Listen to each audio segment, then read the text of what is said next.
मुझे बताइए, पेट्रोल के दाम कम हुए कि नहीं हुए?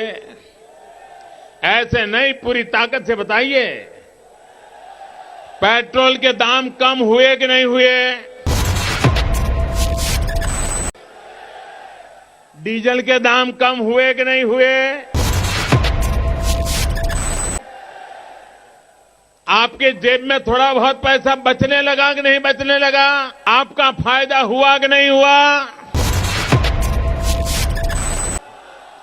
अब हमारे विरोधी लोग कहते हैं कि ये तो मोदी नसीब वाला है, इसलिए हुआ है।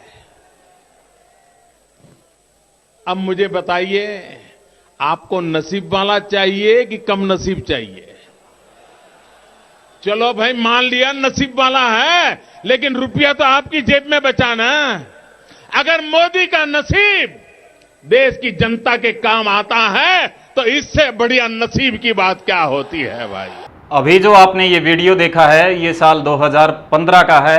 चुनावी रैली के दौरान प्रधानमंत्री नरेंद्र मोदी डीजल पेट्रोल के जो दाम कम हुए हैं उनके पीछे कारण अपने नसीब को बता रहे हैं।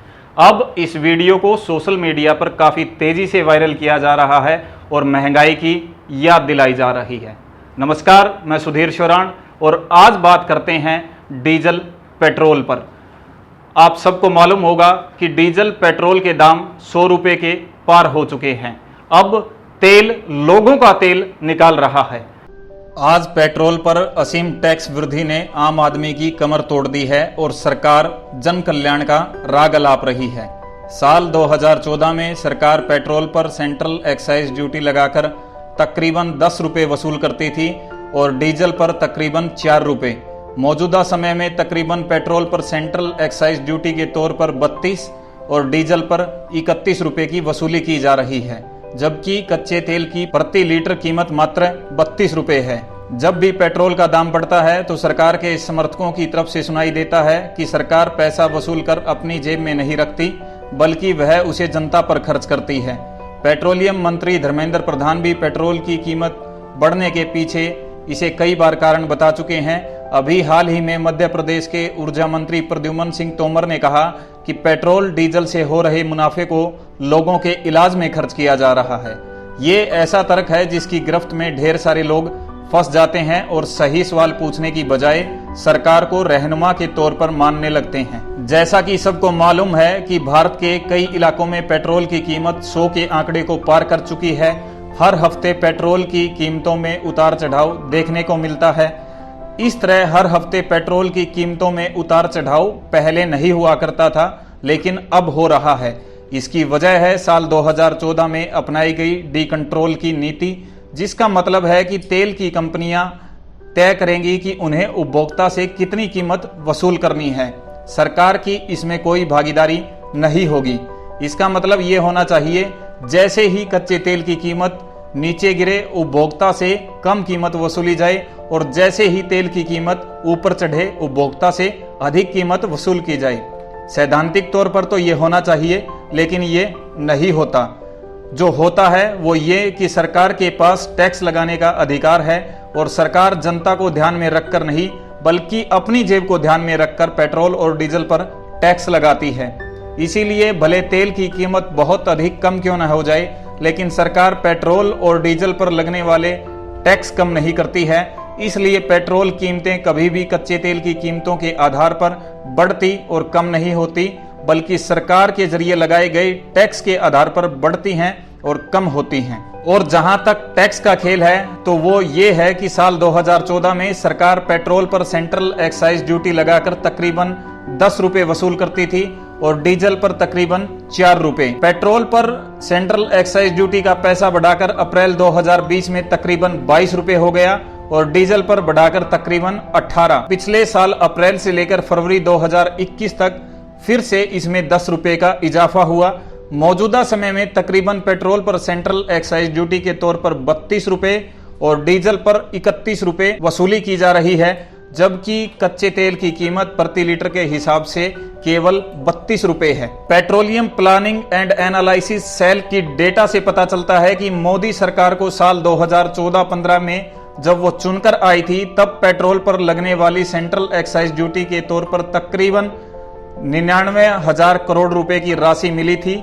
साल 2019-20 के वित्त वर्ष में ये राशि बढ़कर 2,35,000 करोड़ के पास पहुंच गई और साल 2020-21 का आंकड़ा कहता है कि पेट्रोल पर और डीजल पर लगने वाले सेंट्रल एक्साइज ड्यूटी की वजह से केंद्र सरकार को तकरीबन 3 लाख करोड़ रुपए मिलने वाले हैं। साल 2021-22 के लिए अर्थशास्त्रियों की उम्मीद है कि पेट्रोलियम उत्पादकों से केंद्र सरकार को 3 लाख करोड़ से भी ज्यादा की टैक्स वसूली होगी। यानी ध्यान से देखा जाए तो साल 2014-15 के बाद मोदी सरकार ने पेट्रोल पर लगने वाली एक्साइज ड्यूटी से होने वाली कमाई को नीति की तरह अपनाया है। केंद्र सरकार ने पेट्रोलियम उत्पाद पर लगने वाले टैक्स से बम्पर कमाई की है। केवल केंद्र सरकार ही नहीं बल्कि राज्य सरकार भी पेट्रोल पर वैल्यू एडिड टैक्स लगाकर कमाई करती है। दिल्ली में ये तकरीबन 21 के आसपास है। राज्य सरकार इसका विरोध इसलिए नहीं करती क्योंकि राज्य सरकार द्वारा लगा वैल्यू एडिड टैक्स कच्चे तेल की कीमत, डीलर के कमीशन और सेंट्रल एक्साइज ड्यूटी तीनों के कुल जमा पर लगता है। यानी सेंट्रल एक्साइज ड्यूटी अधिक होगी तो राज्य सरकार को पेट्रोल पर अधिक राजस्व मिलने की संभावना होगी। पेट्रोल पर इतना अधिक सेंट्रल एक्साइज ड्यूटी वसूलने के बाद भी केंद्र सरकार के कुल जीडीपी में कुल टैक्स वसूली का हिस्सा 2017-18 के वित्त वर्ष के बाद से घटता जा रहा है। साल 2017-18 में कुल टैक्स वसूली जीडीपी का तकरीबन 11% था, अब ये घटकर करीब 10% तक रह गया है। इसका मतलब ये है भले सरकार पेट्रोल पर पहले से ज्यादा टैक्स की वसूली कर रही हो, लेकिन कुल टैक्स की मात्रा जीडीपी के हिसाब से देखा जाए तो पहले से कम हो गई है। निष्कर्ष के तौर पर अगर ये कहा जाए कि पहले मिलने वाले टैक्स के पैसे से अगर जन कल्याण की नीतियां ढंग से लागू नहीं हो पाई तो अब मिलने वाले टैक्स के पैसे से तो जन कल्याण की नीतियां पहले के मुकाबले भी बुरी तरह से लागू होंगी, क्योंकि कुल टैक्स जरूरत के हिसाब से पहले से कम मिल रहा है। कम टैक्स वसूली के पीछे सबसे बड़ा कारण भारत की जर्जर हो चुकी अर्थव्यवस्था को मिला कोरोना का साथ तो है ही, लेकिन दूसरा बड़ा कारण यह भी है कि धीरे धीरे सरकार ने कॉर्पोरेट टैक्स की वसूली बहुत कम कर दी है, और वो भी तब जब कॉर्पोरेट महामारी के दौर में भयंकर कमाई कर रहे हैं। साल 2020 में 100 बिलियनियर्स की संपत्ति में हुए इजाफे को अगर सबसे गरीब 10% लोगों में बांटा जाए तो हर एक व्यक्ति को तकरीबन 1 लाख रुपए मिल सकता है।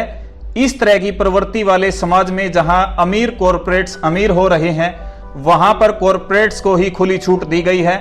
साल 2018 में कॉर्पोरेट को रियायत के तौर पर तकरीबन 1,45,000 करोड़ रुपए की छूट दी गई। एक अध्ययन के मुताबिक साल 2010 में केंद्र सरकार के प्रति 100 रुपए के राजस्व में कंपनियों से 40 रुपए और आम लोगों से 60 रुपए वसूले जाते थे।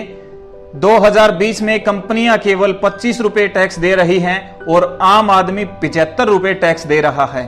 कहने का मतलब यह है भारतीय राज्य की कमाई का एक बड़ा सोर्स आम लोग हैं, न कि कॉर्पोरेट।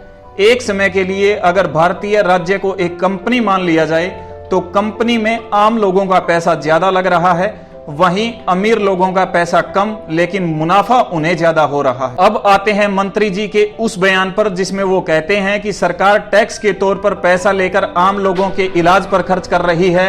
हकीकत का एक सिरा तो पहले ही जान लिया कि सरकार पेट्रोल और डीजल की कीमत बढ़ाकर आम लोगों को पूरी तरह से निचोड़ने के रास्ते पर चलने के बाद भी सरकार के पास इतना पैसा नहीं जा रहा जितना उसे जीडीपी के मुकाबले पहले मिलता था। अब कुछ दूसरे सिरे पर बात करते हैं। हद से ज्यादा टैक्स लगाने की वजह से सबसे बड़ा परिणाम तो ये मिला है कि महंगाई छप्पर फाड़कर बढ़ रही है। कंज्यूमर प्राइस और होलसेल प्राइस इंडेक्स के जारी आंकड़े के इसी के बारे में बताते हैं, लेकिन ये महज एक आंकड़े हैं। महंगाई का सही अंदाजा इनसे नहीं लगता, क्योंकि ये साल भर में होने वाले इजाफे को ही बता पाते हैं। सारे विश्लेषक महंगाई के लिए पेट्रोल की कीमतों में टैक्स को लेकर हो रहे इजाफे को दोषी बताते हैं। बीते 7 साल में पेट्रोल डीजल से टैक्स संग्रह 700% तक बढ़ा है। इसका मतलब है कि पिछले 7 साल के पहले की कीमत से तुलना करें तो आज महंगाई बहुत अधिक है। महंगाई की भी सबसे अधिक मार गरीब लोगों को झेलनी पड़ती है, उनको जो देश के 80% आबादी का हिस्सा है और जिनकी कमाई मात्र 20,000 रुपए महीना से भी कम है। ऐसे में सबसे अधिक टैक्स यही वर्ग दे रहा है। इसलिए चौराहे पर खड़ा होकर कोई ये सवाल पूछे कि आखिर सरकार हमारे टैक्स का पैसा कहां खर्च कर रही है, तो इसमें कोई गलत बात नहीं होगी। असल राष्ट्रवाद तो यही है। अगर सरकार का कहना है कि वह इलाज पर खर्च कर रही है, तो भारत की स्वास्थ्य सुविधाओं की व्यवस्था इतनी लचर क्यों है? लोक कल्याण की नीतियां धरातल पर क्यों नहीं उतरती? आम लोग और सरकार के बीच जन कल्याण को लेकर फासला क्यों बढ़ रहा है? इन सारे सवालों का जवाब हमारे पास मौजूद है कि सब कुछ लचर है। न रोजगार मिल रहा है, न कमाई हो रही है, न जीने लायक जीवन स्तर बन रहा है, और फिर भी सरकार टैक्स पर टैक्स लगा रही है। आम लोग टैक्स पर भुगतान कर रहे हैं और सरकार उलट कह रही है कि वो आम लोगों पर ही पैसा खर्च कर रही है। तो इसे कैसे सही मान लिया जाए? इस पूरे विषय पर आपकी क्या राय है? कमेंट बॉक्स में हमें जरूर बताएं।